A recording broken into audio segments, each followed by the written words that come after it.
Hi, I'm Jeff Ray, your host for Economic Outlook. We hope you'll join us each week as we discuss the region's most important economic development initiatives with a panel of experts. There's a lot of interest in solar projects in the region. We're diving deeper into why and sitting down with experts working to promote solar and its benefits coming up on Economic Outlook. Private companies have been looking to develop solar fields across the region. The city of South Bend has worked to promote solar across the community, and the University of Notre Dame has some aggressive goals to reduce their carbon footprint, which includes solar. We're talking about solar and clean energy today. Joining me first to kick off that conversation is Scott Reamer, the Senior Director of Development at Hexagon Energy. Scott, welcome. Thanks a lot. Glad to be here, Jeff. Hey, glad to have you. Thank you for being part of this important discussion. So we're hearing a lot about solar everywhere, and so wanted somebody who's in the business, so thank you for joining us. So first, before we get into too much, talk to us about Hexagon Energy and what you do. Yeah, happy to. So glad to be here. I'm Hexagon Senior Director of Development, so I sit over all of our development efforts across the U.S. Hexagon we're a small privately owned company based out of Charlottesville, Virginia. We've been in, you could call it the solar game or the solar coaster as we like to call it, for about 10 years. Although our founder and CEO, Matt Hansman, has been doing this for a whole lot longer and kind of started in gas and wind and now has been working in solar ever since. So functionally, what my team and I do is we look around the country for various sites and locations that, we look for four things when we try to develop a solar project. We look for an area where people want to buy the power. We look for an area where there's land that is feasible for hosting solar panels. We look for a spot on the grid where we can interconnect that project. And then we look for a place where communities would be willing and interested through their permitting process to allow a project to happen. So I lead my team, and we do this across the country. We're actively involved in Indiana, as well as Illinois, Arkansas, Mississippi, Virginia, and the Northeast as well. So talk for a second, Scott. It seems like projects are happening everywhere, communities all across the country. Tell us a little bit about what are the conditions that are making this such a hot industry right now? Yeah, you have a few different currents that are making this happen, right? We see continually more and more desire to electrify. We have electric cars out on the grid. We have phones in our pocket. You don't think about this very often, but your phone uses the same amount of energy when you take its data center into account as a refrigerator. So all of us are walking around with the equivalent of a refrigerator in our pocket. We need power. We're also seeing spikes in prices of global energy with gas and various conflicts happening around the world. There's a lot of uncertainty. So that is one current. The other would then be that solar is not a new technology. In fact, you could argue that all power that we've ever used is solar just stored up, because leaves take the solar energy, turn it into a carbon-based life form, it decays, and that's where we get our fossil fuels from. Solar is nothing new. Even solar photovoltaic, we've been doing it since the 1970s. What I'd say is different is now we can do it at scale and cost effectively in a way that we just have not been able to do in the past. So you have this growing, increasing demand for renewable energy, or any kind of energy really, not just renewable, all kinds of energy, coupled with the fact that renewables now are not only green and everything has a trade-off, but they are generally better for the environment than the fossil fuels that we've been burning. So you have that they're green and good for the environment, and you also have that they're a lot cheaper and a lot less expensive than they've ever been.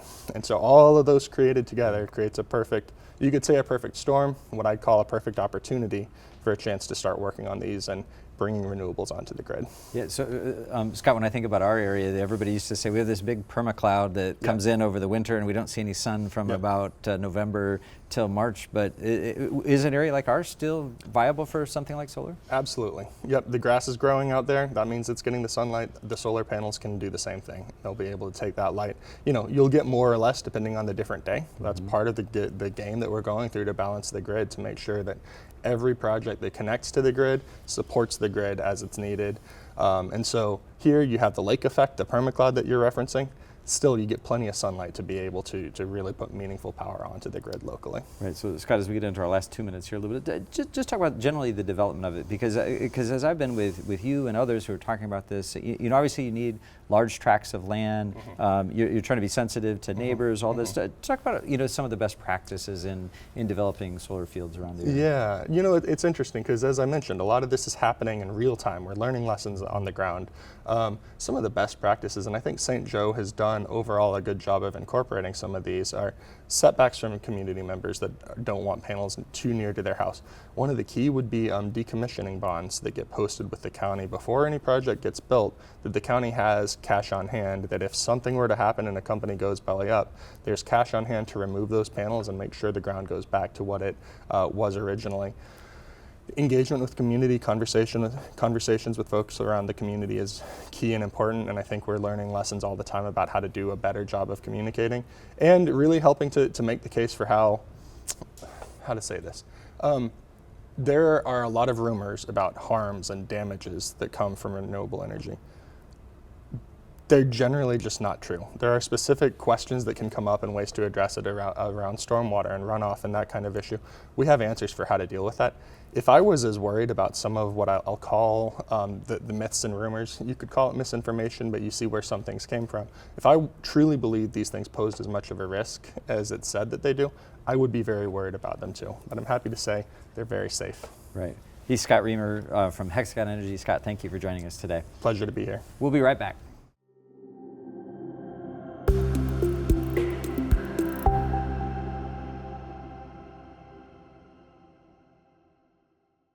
Joining me next to take a closer look at what's happening on campus in this space is Paul Kemp, the Assistant Vice President of Utilities and Maintenance at the University of Notre Dame. Paul, welcome. Good to be here, Jeff. Hey, thank you for being here. Paul, we're continuing our solar conversation. We've paid attention a little bit to what the university is doing in this space and thought you'd be a great one to come on and talk for a minute or two about that. Let's first, though, talk about Notre Dame. So as I remember, a few years ago, Father John had made there was some talk about carbon neutrality and trying to use clean energy. Talk a little bit about the university's goals there. Sure. So we actually started back in 2010 and set our first aspirational goal for sustainability that had a midterm marker at 2030 to have a 50% reduction on a square foot basis and then 83% by 2050. As it turns out, between 2010 and 2020, we actually accomplished our first phase goal that was due for 2030, and no good deed goes unpunished. They asked us to look at it again. So we just recently, about 2 years ago, changed our goal to a 65% reduction by 2030 and net neutral by 2050. And this is really focusing on what we would call Scope 1 and Scope 2 emissions. Scope 1 being from the energy we consume at our power plant and burning of fuels on campus, and Scope 2, which is purchased electricity. We're not dealing with Scope 3, which is commuters and air travel and things like that. Yeah, no, I can remember the coal cars coming into campus years ago, and it's been interesting to see that movement. So specifically, we're talking a little bit more about solar today. You've been involved in a couple projects and have a little solar project coming up on campus too. Sure. Can you give us a little bit of insight into those? Yeah, we started with some small pilot projects. We had a couple small projects on campus, one on our nanotechnology research facility, Stenson-Remick, a very small 10 kW one on our engineering building. And a few years ago, we did about 120 kW array at a warehouse by the airport. But as we scale up our ideas, we're about to start nominally a 1 megawatt array that is going to be installed along Indiana 933, just north of the WNDU studios and some property the university owns. And we picked that site because we thought it had great visibility for the university, great visibility for South Bend. You know, obviously a lot of people come to town off the interstate, and you'll drive by and see this. It's unique for us in a sense that it's behind the meter, it's connected to our grid, which is something we like, that gives us the opportunity to learn from that and see how our microgrid system, because we generate a lot of our power on campus. Obviously we have the hydro project that's completed 2 years ago as well. So it was a neat project. It also had a really good opportunity for us to work with a local firm, Crossword Solar, to produce the solar panels. And they have a really great story of hiring ex-convicts for labor and getting them back into the workforce. And we felt a lot of commonality with that mission of theirs with a lot of the efforts that the university does. No, it's exciting. We're going to take our viewers out and hear a little bit more about Crossroads here near the end. Let's talk a little bit too. You have teamed up with your power supplier too, so AEP and the university Yep. has teamed up also on the solar space? Correct. A few years ago, probably in 2020, Indiana Michigan Power came to us. They were interested in building solar in our area. They had spoken to us about our plans for sustainability and came back and had an idea of building an array along the Indiana Toll Road. A lot of what we've been trying to do, and especially the solar projects, is have projects that have some visibility. A lot of the things we do, the hydro projects in a unique spot downtown, people can see it, but a lot of things we do on campus kind of get buried. So they thought this was an attractive site right on the toll road. 10 million cars a year go by, and were looking for someone to come in and take a significant stake, leaving a fair portion for the community, whether it's in Indiana or Michigan, to do economic development for one, or like-minded parties to take an opportunity to have green power as well. So we took a 40% share of a 20 megawatt array, and we get the carbon offsets from that. Great. So speaking our last couple of minutes here, so geothermal, and you also mentioned hydro, both also playing in that space too? Yes. So the hydro project was a 2.5 megawatt, very unique project on using the South Bend Dam that's been existing since the 1840s. A great partnership with the city, and the ability to partner with I&M as well, because as we built a transmission line from downtown back to campus, we actually take that electricity back to our grid. We partnered with I&M and shared a pathway that kind of put two things together that helped the city combine some infrastructure into a common spot. And geothermal is something we've done. We're on our 4th geothermal project, up to about 4,650 tons of geothermal capacity, over 2,300 wells that we've drilled on campus, mainly in parking lot areas or areas that we don't see that will be developed. And that's just another part of a diverse portfolio of renewable and recoverable energy, all helping to reduce our carbon footprint. In your last 30 seconds, any advice to businesses as they're thinking about this? You've navigated some of the space that businesses are thinking about. What would you tell them? Yeah, I think the big thing that I think people miss is they chase sort of the shiny object, but one of the things we did very early on and going back to now is conservation. That's an easy thing for everybody, whether it's at home or in a business. Look around and see where you can invest in lights, HVAC systems, and then if you have the opportunity to look at solar or wind or things of that nature that fit your particular spot, that's a great approach. Great. He's Paul Kempf. He's the Assistant Vice President, Utilities and Maintenance at the University. Paul, thanks for joining us today. Thank you. We're going to toss the show now to George Lepiniotis. George is out in the field at Crossroads Solar. Paul mentioned that during our interview. George, let me toss it to you. I'm your co-host, George Lepiniotis, and I'm on the west side of South Bend at Crossroads Solar. I'm joined today by an old friend of the show, Patrick Regan, the president and CEO of Crossroads. Mm-hmm. Patrick, thank you for being with us. My pleasure. Or should I say professor? Maybe I should No. say No. I gave that up. That's and that's what we're here about, right? We're here about this drastic, this step that you took, this unique business that you've built here, Crossroads Solar. Our audience has heard of it before, but for those of us, or for those of our listeners and viewers today that haven't heard about Crossroads Solar and your unique story, briefly tell us what was the reason you started Crossroads? Oh, I started Crossroads largely to demonstrate that you could take a bunch of men and women who society largely discards because of past crimes and show that they'd be great employees. And if you could do that around something like solar, you'd have a product that would have a long lifespan in it. Solar will outlive me and maybe you. Marty Whalen and I started this to actually show that you could do that. Yeah, and before we went on air, you were telling me a little bit about the business plan that you built, and you used some grad students and from your prior life. And when you looked at it, you had to kind of convince them that a net zero would be a successful thing because you're measuring profits somewhat differently. Mm-hmm. Let's talk about how you're measuring those profits. You say that you measure profits in the people. Mm-hmm. What does that mean? Well, if you take a segment of society, part of the workforce, that cannot get jobs, cannot be productive, we don't like them to go back to prison, and if we could create an environment where they work, earn an income, spend in our community, then they probably won't go back to prison, so they become positive members of our society. And if you could show that that worked at Crossroads Solar, then it would work at every other company. There's nothing unique about us other than our tolerance and respect for these people. Then we could create a little different world where past crimes don't necessarily define future life. Okay. And so when we say these people that have been discarded, they're all convicted of some form of crime, and many or all have been incarcerated. All. Okay. And so I'm assuming that had something to do with the name Crossroads. That part of it is that these people have reached a crossroads and you are giving them an option that they maybe didn't have. That isn't the genesis of the name.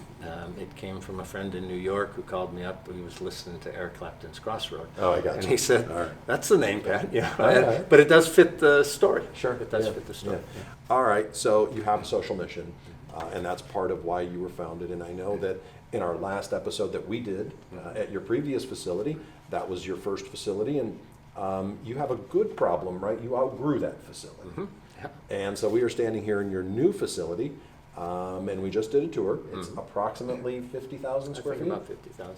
Yeah. Which is pretty impressive. You've also branched out not only in the quantity of panels that you're building, and by the way, one of your panels is behind us, but in the types of products that you're building. Tell us a little bit about the new markets that you're looking at. So we have developed a market in the recreation vehicle space, and some of those are just homes on wheels, and they use a lot of energy, and most of them now are putting solar up on it, and they do it down the street from us functionally. Yeah. So we're a provider for a lot of those. We are getting in to what is called the tracker panel business. So the solar fields that are around here that you'd be familiar with, they move with the sun. Yeah. Something has to power that motor. And in the weird world that you might be familiar with, you can't steal the power from the panel owner to run the motor, so you put what's called a pony panel on it. And it's a little panel that drives a little motor, and we're getting into that business, which is a niche form of it. And then we make panels like this that would go on agricultural settings quite regularly. The federal REAP grants, they call them, funds a lot of the solar development, and I think the farming community, local communities, like the fact that we're homegrown. Yeah. And so we do a lot of agricultural stuff, along with residential and commercial. Well, and we talked a little bit before we went on air about the opposition to solar. It is somewhat prevalent as solar developments become more prevalent. Like any other development, it seems that the forefront of an industry can oftentimes meet with uncertainty. And I think some of the things that have been talked about are, you know, the use of solar and how it fits into our broader economy, and then also, you know, kind of some of the hazards of it. You showed me the panel. This really is the collection device, right? I mean, That it's is a just- collection device. It's just Yeah. about paper thin, and I've broken it a couple of times, which you told me not to do, but I did.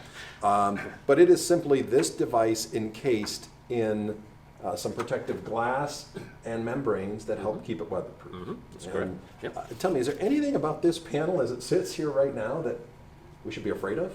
No, absolutely not. No, There's nothing in your process that is no.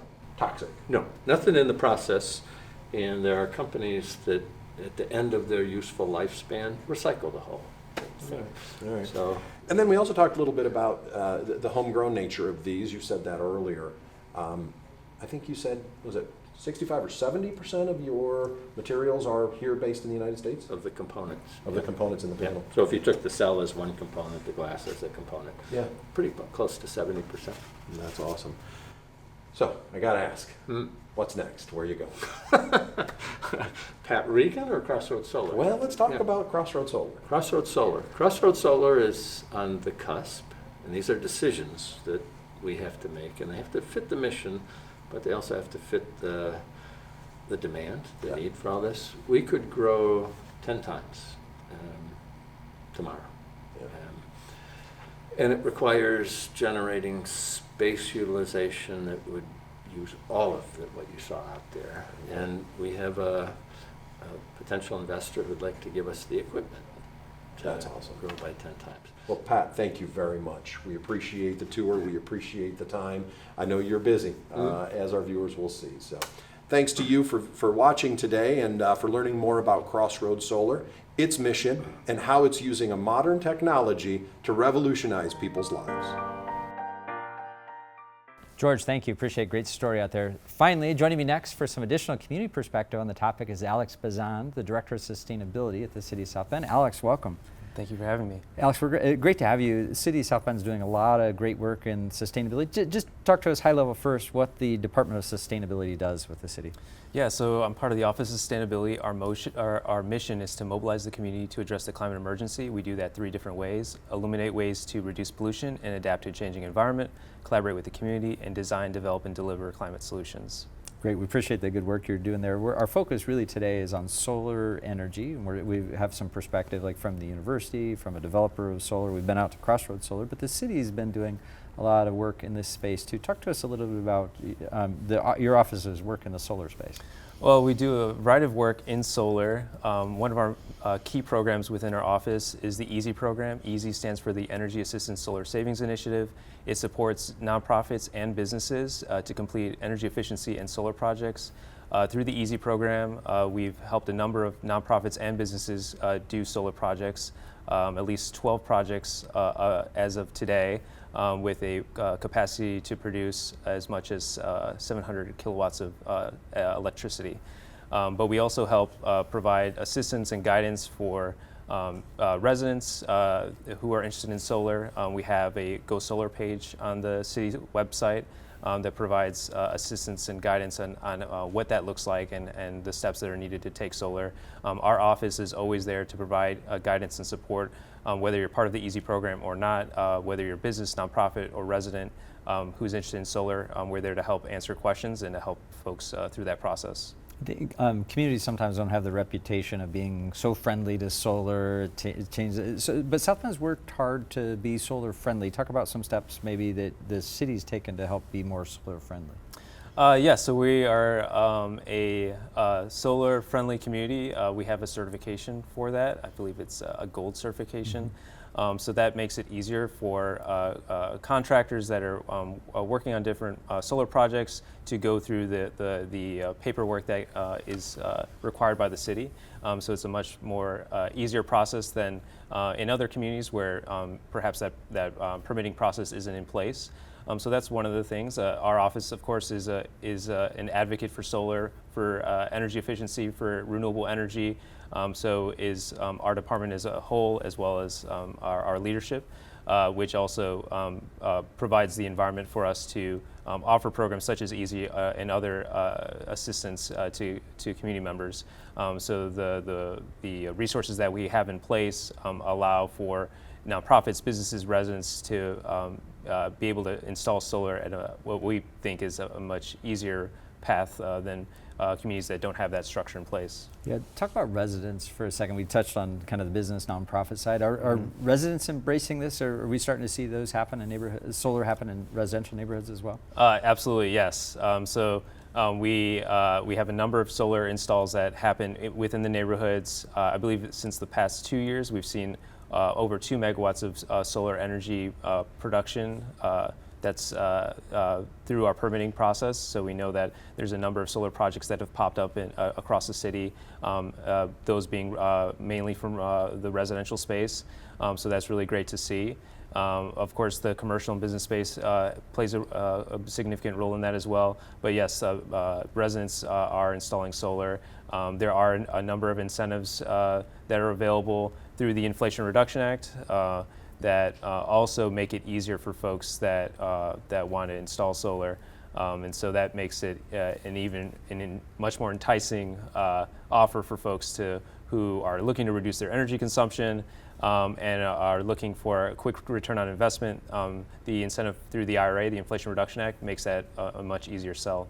Historically, I'm not sure the power companies were as favorable for people doing solar. Has that environment changed a little bit in recent years? I think so, yeah. So the utilities for sure have seen the value of solar. So you look at the energy mix of a lot of utilities across the country, and you see that a lot of them are utilizing solar as part of their energy mix because it makes sense economically. And I think there is an openness from utilities to have their customers incorporate solar into the grid. That varies from utility to utility, and there's processes in place for folks to be able to install their solar and connect it to the grid. But it really varies utility to utility. But I think overall, the utilities that, for example, Indiana and Michigan Power that we work with, they've been open to working with us through EASY and other initiatives on solar to make the connection to solar and their grid straightforward. Yeah. As we get close to the end, maybe in our last minute or so, talk a little bit about benefits. Why should homeowners, businesses, nonprofits in the community be thinking about solar or other clean energy sources? Well, solar is a really great way to reduce your energy consumption. Solar is cheaper than it's ever been. The panels are efficient than they've ever been. The technology will continue to improve, but it's really economically feasible for solar to be a possibility, whether you're a homeowner or business or nonprofit. And I think that's really the biggest selling point, is that you can really reduce your energy consumption and your utility bills. Utility bills have been rising every year. Utility rates continue to rise. Solar is free. And with solar panels, you can have a consistent electricity production that can reduce your energy consumption from a daily basis. So this allows that opportunity to really have a consistent, secure source of energy that can reduce the bills that you see every month. Great, Alex, thank you. Alex Bazan, he's the Director of Sustainability, City of South Bend. Alex, thanks for being with us today. Yeah, thank you. That's it for our show today. On behalf of the entire team here at WNIT PBS Michiana, we want to thank you for watching on WNIT or listening to our podcast. To watch this episode again or any of our past episodes, you can find Economic Outlook at WNIT.org or find our podcast on most major podcast platforms. Like us on Facebook, follow us on Twitter. I'm Jeff Ray. I'll see you next time.